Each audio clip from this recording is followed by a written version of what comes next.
And now on the Two Murrays, Strata Matters with Stephen Brell for the Strata Community Association, New South Wales, the peak body representing the strata industry. Yes, indeed. He's in the studio with us once again. Very happy Sunday afternoon, Stephen. Nice to see you. Good afternoon, gentlemen. How are you? Good to see you, mate. Really well. Peter of Maroubra and Sally, thank you for the emails this week. We shall share those with Stephen in a moment. But look, any queries you may have about a strata setup, Stephen can answer just about any darn question at all. Give us a buzz, 131 873. Yep. Now, listen, we've got a text. We might just kick that off very quickly from Hadar.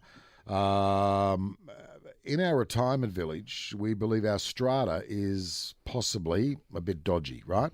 No one outside the village wants to help. Where can we complain and get a proper response? That is a really great question. So retirement villages, most of them are in a strata setup, but they're also governed by their own legislation, which is a little bit out. Yeah, so it does get complicated. So often there will be an owners corporation or a body corporate in the normal setup. Yep. And then there may be a retirement village association associated with their complex, which also has its own rules. Right. Now, like a Strata Community Association, there is also the Retirement Villages Association. Now, I do not have their details right now, but I will look them up and I'll read them out on air in a few moments for everyone if you like. I would have assumed that strata laws are a state government law. They are. Surely they can't be overwritten by, No, well, they're governed by the Retirement Villages Act. So like we have our Strata Act, there is also a Retirement Villages Act. And it's a little bit outside my field of expertise. If it's up to him, he just makes it up. Yes, I'm glad that you're being very thorough. Very, very precise. I just say Stephen said. This is one of those ones where you can't plug it out and we'll pull it out and plug it back in again. Yeah, that's cool. All right. So 131 is our telephone number. Stephen Brell answering your questions. Let's go to Patrick, who's been online. Hi, Pat. Good afternoon, sir. Yeah, good afternoon. Hi, Stephen. Hi, boys. My question, I'm on the committee here at Strata Committee.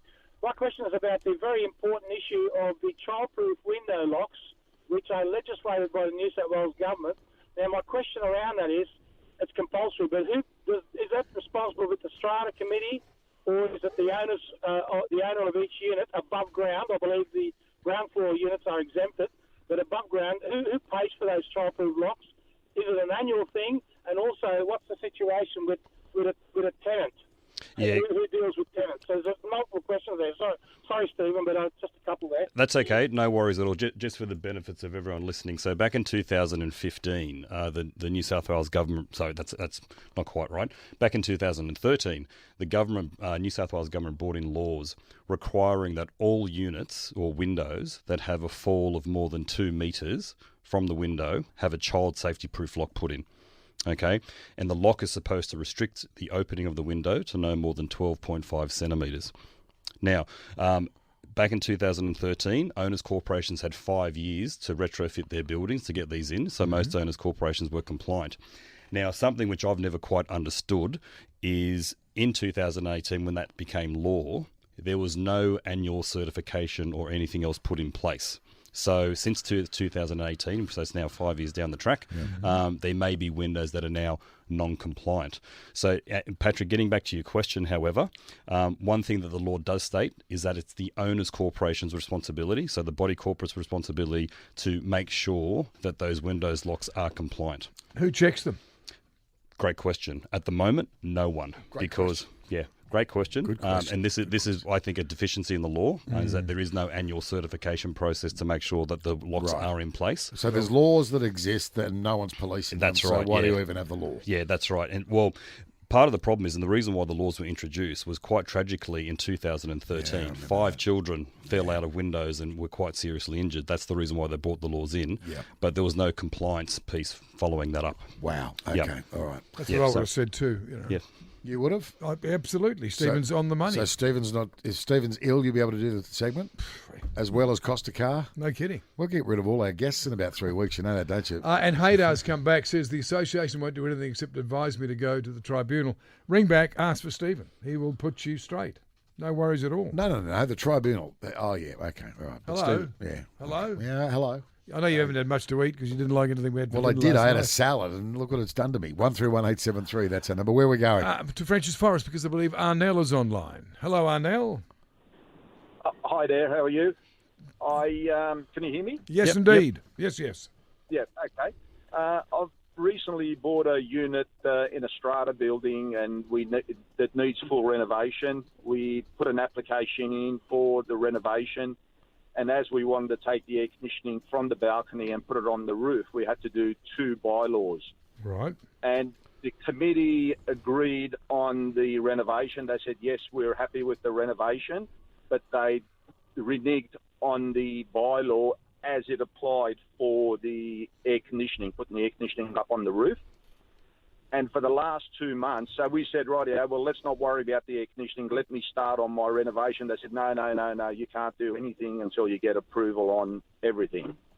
And we've just been battling ever since then over the last 2 months trying to come up with a agreement, which has include tribunal and that sort of thing. But the unfortunate part is the tribunal really can't really do all that much if we don't come up with an agreement. Yeah, well, the part of the strata process, and when you do have a dispute, is to go through mediation through the tribunal. But Arnel, from what you're describing, you should be able to proceed with your renovations if you can exclude the air conditioning works. Is that possible at all? Or? No, I've done that, and they've said that they will not allow that for me to do all the other renovations at all. And if I start doing it, they would put a stop work on it. So they're insisting both issues are strapped together. You can't separate them. As it happens, they've both been strapped together. Right. Not that that's Okay. the way we put it, because the first bylaw for the renovations doesn't even exist on the application. It's on the application, but it's not voted on. Yeah, what I would try and do, and I know that you said you did, but when you opened, you said that you did have 2 separate bylaws. Okay, if you do have one for your renovations, there should be nothing stopping you going ahead with that. With your air conditioning bylaw, did they tell you what their objection was, why they didn't want to go ahead with that one? Well, they said that because all the other air conditioning units are on the balcony, which that's not correct. There's 4 or 5 of them that are not. And it would set a precedent that everyone else would want to change their air conditioning. And they didn't want to have holes in the roof, but it doesn't even put any hole in the roof because it's directly above my balcony. Yeah, and no. as a result, the committee secretary, when I showed him where I was putting it, he says, is that where you wanted to put it? That wouldn't have been a problem if we knew that. Okay, well, it sounds like there is some room there for compromise. With your air conditioning bylaw, what you would need is something called a special privilege bylaw. And what that does, it gives you permission to put the air conditioning unit up on the roof. Okay, and under a special privilege bylaw, what would happen is that you would accept responsibility for any, if there was damage to the roof, because I can see what the owners are trying to protect. Yeah. They're trying to protect that if you put your aircon on the roof and then there's a leak, they don't want to be responsible for it. So if you offer them that special privilege bylaw, where you say, look, I'll take responsibility for any damage, that may help with the negotiations. Okay. But in the meantime, the meter's running because all of these legal you go to the solicitor to help you get this bylaw through. It all adds up. That's right. And again, I think Arnell's situation is a fairly good test case, is that if you do have multiple things that you're trying to do in your apartment, it is good to try and separate them so you can get some things through and some not. And those things that you can't, you can negotiate later on. Okay, if you want to have a chat to Stephen Brell from Strata Community Association, 131873. That is the telephone number, 131873. Now, we did have an email from Peter from Maroubra. Peter, thanks for that. Origin supplies gas and electricity to Peter's unit block. They can't put solar in. What's going to be the cheapest option in the future, do you think, for energy to a block of units? That's a great question. So another great question. You're on fire today, Muzz. Let me tell you. Yeah, absolutely. You should leave now while you're ahead. Where do you think Pete's going here? Okay. By the sounds of it, Pete might be in an older apartment. I find it strange that they can't put solar in, and the only reason why I think of that is perhaps they might be under what's called an embedded network. Yes, pipes already in place. Yeah, okay. So if they're under an embedded network is a new sort of concept in Strata, which is it's a private energy network where the companies buy energy in bulk, and the theory is that you'll be able to provide savings, to the owners and residents in the scheme. So I'd be negotiating with Origin saying, hey, look, we would like to put solar in. The written part of it's good for everyone in that situation, as long as the owners' corporation pays for that infrastructure. The other thing that may be going on here is if Pete's in an older block, they may need an upgrade to the meter boards and so forth in order to facilitate the installation of solar in their building. So there you go, Peter. Just go to Origin and ask some questions. Yep. And that part you mentioned there about a new switchboard. Sally says her unit block needs to have a brand new box for main electrical switchboard installed. The current one is old and wooden. They've had a quote. It's a 40-unit block. They've had a quote for this metal box to house the main switchboard, $10,000 for a metal box to hold the. Yep. That's ridiculous. Yeah, this is I'll go around and do it for $5. Will you? Yeah. That's good. I hope Give you're them some advice on the appropriately way. licensed and insured. Yeah, this is becoming a very common problem for a lot of older apartment blocks in Sydney and, in fact, all across the country. So apartments that were built up into the sort of mid-90s, they would have had the old analogue meters that were put in. Yes. We all know the ones that we're familiar with. What we're finding now, there is a push by government to upgrade the meters to smart meters. So they're the digital type meters. Yep. And what we're finding is that the smart meters are slightly bigger than the analogue meters. And what's happening or what's required is often an upgrade to the meter board itself to accommodate the larger size and so also to accommodate the larger capacity of those meters. And you do need to be a specialist electrician in order to put those in. $10,000 to put a new box in? Well, it's by the sounds of it, that's the entire switchboard for the whole For all block. units. It wouldn't just be one apartment. No, it'd be So it would be whole. all the 40, All the 40. 40 separate Yep, apartments. exactly right. Wow. Yep. I remember a unit block that I used to live in a long, long time ago. You know, remember when I used to live lived in Mossman, Oh, right? it's a fantastic place. It wasn't a fantastic place. Well, no, it was actually. It was tiny, though. There was only about 8 units in this block because it was an old block, and there was major electrical problems. And it was detected because one of the guys had his fishing rod and it accidentally hit the ceiling of the garage and he got an electric shock. And we made I it. don't think you're supposed to laugh at that. But we made it quite well known to the body corp. That's what they called them at the time. That there was an issue. No one did anything about it. The Strata people didn't do anything about You it. didn't Which either? is not No, good. but this is, I'm talking 25 years ago, Yeah. right? One day we had a power surge. Everybody had televisions blue, like literally blue, toasters, jugs, the whole shooting match. And then that was on. It was a Donnybrook. I know you got to go back to your local insurance company, but no. It's all been recorded in the minutes. Exactly we right. Told you about I was this going to months say, ago. it sounds like whoever made that decision is going to be liable for So that. it came out of the pool of funds, Yep. and everybody got all their electrical appliances replaced in the unit block. Nice levy on top of that, was there? Well, no, but it was the fact that nothing was done. There was no Yep. action when somebody alerted them to the fact that there was an electrical problem. Anyway, Yep. it is smack on 2:30 in Sydney, 1:30 in Brisbane. We're going to take a break on some sport. Yes, indeed. And And then then we've got more more calls. 131-873. Put Yep. you in touch with Stephen Brell. This is Strata Matters for the Strata Community Association New South Wales, the peak body representing the strata industry. And Stephen's here to answer all of your questions relating to Strata. And let's go to Richmond because Ian with a very, very interesting query. Hi, mate. Good afternoon. Hello, guys. Enjoying the show again. You're a champ. Thank you. Take us through your issue, buddy. Okay, so I'm actually on the Queensland side of the border. It's a new block of units. There's two blocks of units in the one development, if you get my drift. Yep. I own 2 of the units, and there's another 2 owners that have come in. And one of the new owners is kind of doing what they want. They're parking the car wherever they want, but it's specific in the body corporate. You must park in your space. They're also using power from another source, which is the other block. Well, it keeps the bills down, mate. Yeah, and they're bringing things onto the property and just putting it wherever they want, like a umbrella and this and that. So, I mean, that's the umbrella's minor, but they're putting it where they want. They're putting in like a space which is someone else's space. And the thing is that they've only been there for like 3 weeks, and they've already done about 5 or 6 things where the body corporate's already written to them twice formally about it. What's the next step? I mean, like, honestly, if someone's going to be that arrogant straight up front... You can see problems further down the line, can't you? Oh, mate, I tell you what, I've already chatted to her twice, and I can see she's got a problem. She's got the biggest chip on her shoulder. And the husband or partner, he sits there silently. He doesn't talk up at all. So obviously she wears everything, right? I didn't know my wife had a sister.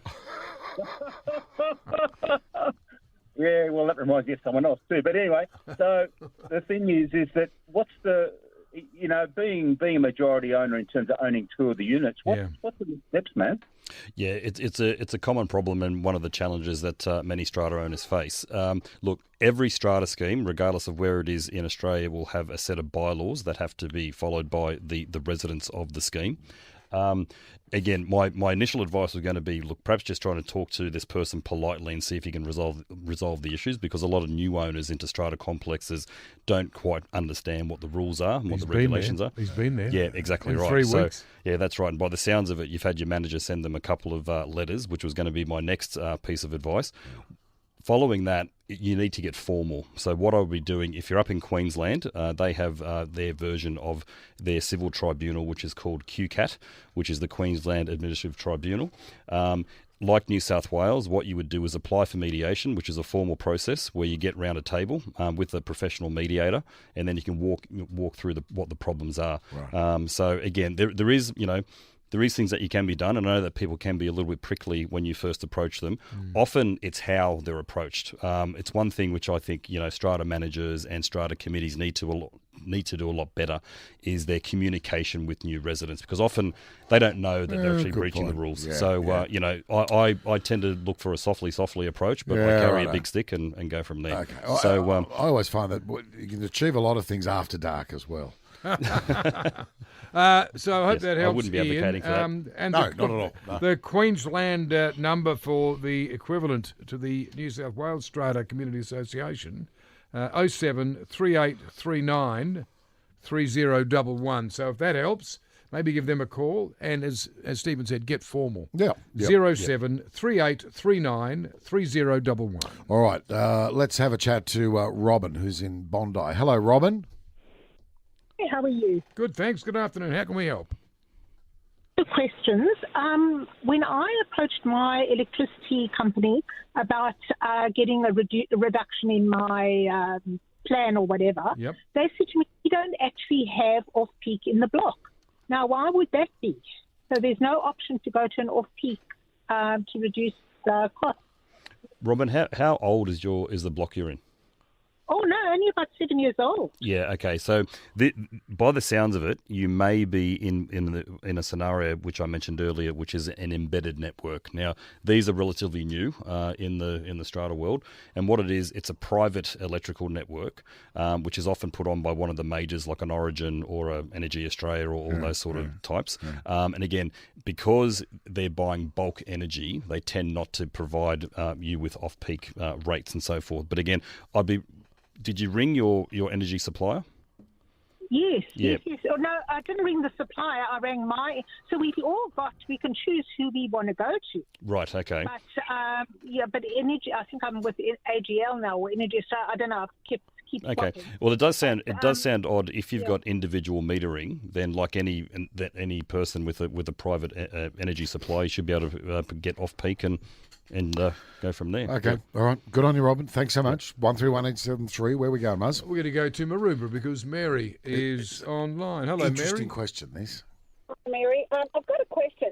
Why is it that in New South Wales or Sydney Water doesn't send the water bill to the tenant, but sends the entirety to the landlord, and then the landlord, through the agent, whatever's got to get it off them? I've got a tenant who's got a $1,300 bill. There's been no leaks. I've sent water, Sydney Water. I've sent plumbers, everything. They're just excessive in their water. So now I've got to cop it and pay it because they're refusing to pay it. So Mary, just so I'm clear, your tenant's in a strata situation? I beg your pardon? I said, is your tenant living in a strata block or is it a private house? Yeah. Okay. So in New South Wales, what happens is, and particularly in the Sydney Basin, most strata blocks only have one water meter. What is that? Yeah, it's the simple reason is that back in the day, this has changed now in recent times. However, back in the day, Sydney Water didn't want to issue multiple meters to properties, so they'd only issue one common meter to the building. and then the residents share for the consumption of the... Even if it fed 30 different units? That's right, even if it fed 30 different units. Wow. That's right, yep. So now, there is a distinction here between water consumption and water rates. So water rates is for your connection to the sewer, Yes. and every person would pay that individually. But water consumption, it is very common in a lot of strata blocks that there is only 1 metre, and the owners share for the consumption. In that cost of case, in Mary's case, the tenant, Mary, you're saying the tenant is using a lot of water. How can that excessive use of water be split out? Yeah, I'm actually wondering, that's the reason why I asked whether Mary's tenant was actually in a private dwelling, because normally the consumption bill would go to the owners corporation or the body corporate to pay, not to individual owners. So I'm not quite sure what's happened there. So technically you can go next door and have a shower. Only if they're not home. Bring your dirty dishes and your washing with you. Yeah, it'd be good. Why not? Hope that helped you out, Mary. Stephen Brell's with us. Look, we've had a couple of text messages about this. Irina has called through. There seems to be a car fire on the M4. G'day, Irina. Oh, good afternoon, boys. Hey.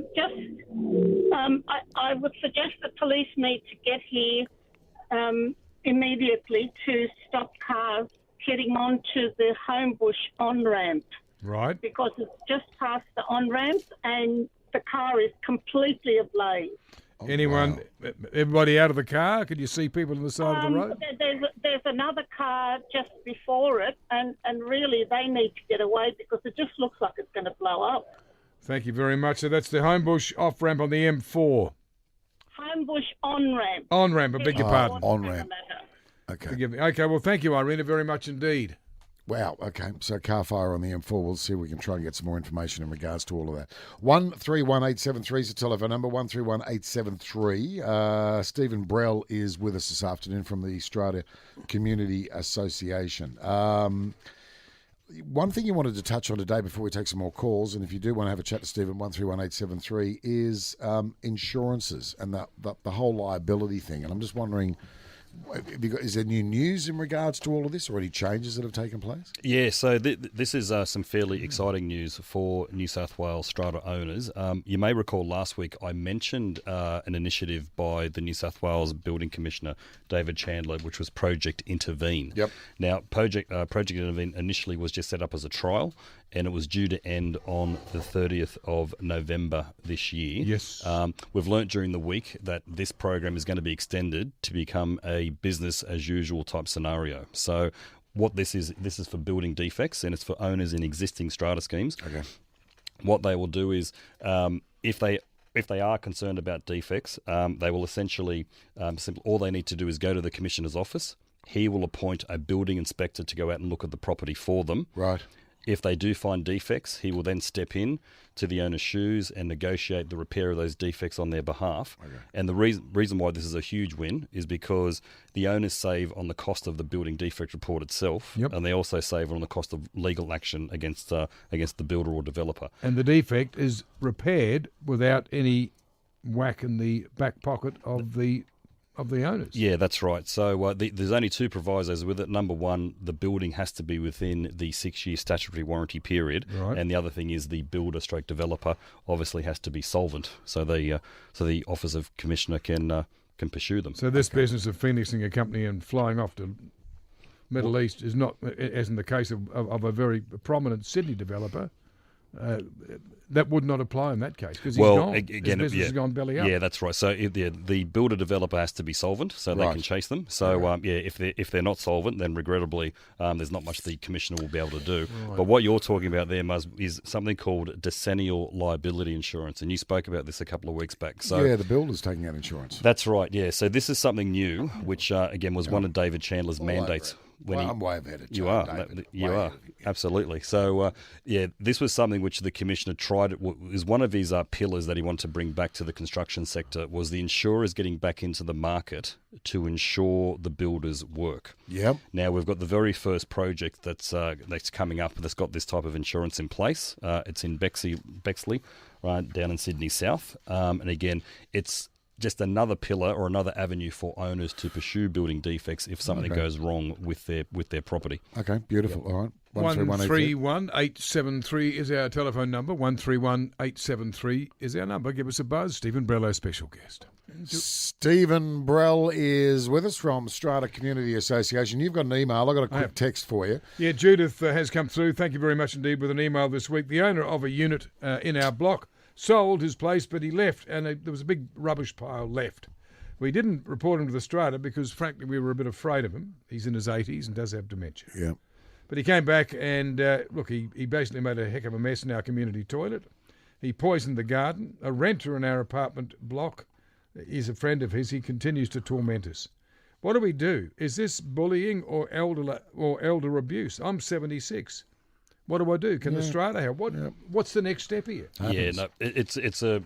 That's a really sad one. That one, I got to say. But as we were talking off air, it's when matters get to this level, it really is not really the Strata Committee's responsibility to try and get involved, particularly when there's violence or damage to common property. As sad as it may be, you may need to get the police involved and have a chat with the family because they'll be able to get in contact with them and so forth. And if he's got dementia, he may need a bit of help, That's right. a bit of assistance from his family. Absolutely. Yeah, exactly right. Absolutely. But They should not be living in fear, though. No, not Worried at all. about That is the issue. You get people in their late 70s and 80s that live on their own, and this is going on. They're scared to call the police because someone's going to know that they've rung. Yeah. And that might be the best course of action here. Yeah. Particularly, look.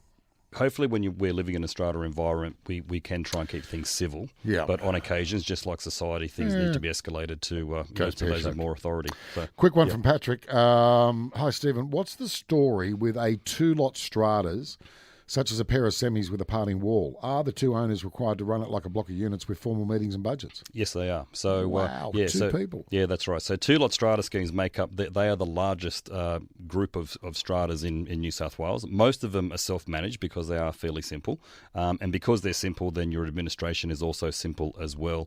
Generally speaking, the only thing that you're going to be looking at through the year is your insurances. So because they are attached, right, it's important that you have the same insurer on the property. But there's just two places. Two schemes. Yep, they're still governed. How do you go with the voting? It'll depend on the unit of entitlement. However, generally speaking, it's 1-all. So, fun fact. You need 3. Yeah. Fun fact. Yeah, fun fact that most two-lot strata schemes, where there is the dispute, they're the highest portion of strata developments that are under compulsory appointment. So if you can't get along with your neighbour, you run off to the tribunal and you get a manager appointed to manage your affairs for you. I don't advocate that. My advice is get on with your neighbour wherever you can. Or call LJ Hooker. Yes, that's right. And sell. Yeah. Your neighbour's place. 131873. What do you want? Do you want to take a call? Kangaroo Point, because Sam is on the line with, I'm sure, a very interesting issue and not uncommon. Hello, Sam. Good afternoon. Hello, how are you? Pretty good, thanks. What's your issue for Stephen to resolve?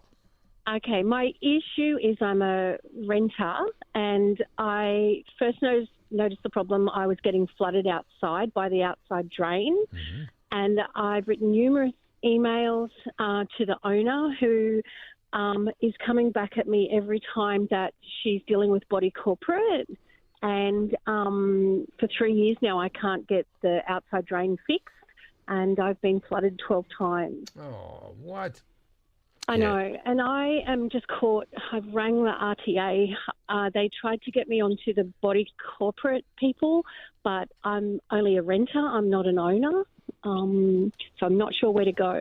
Yeah, okay. So, Sam, because you're a tenant, okay, the first thing, there's a bit of a chain here that you'd have to follow, but what you would do is take your owner to the residential tribunal, okay, then seek an order that they get it fixed, and then she would pursue that through the body corporate.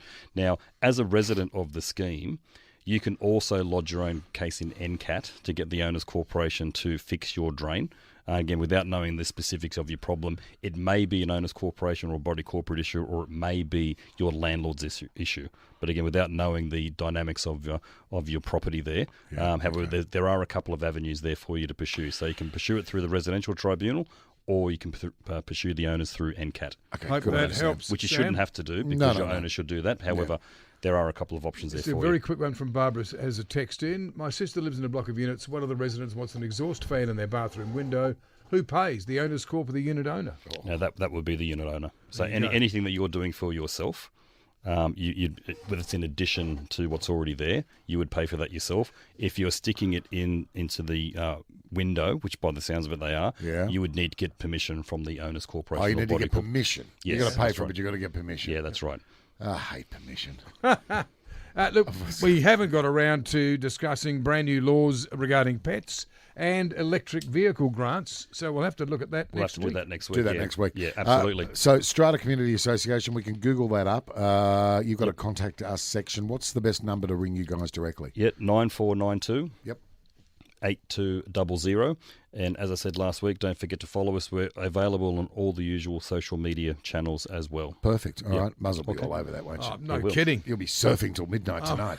Looking at Drain Man. It's 4 minutes to Thank you, use Stephen. time. Great to see you, buddy. Have See a you great later. week. Thank you, guys.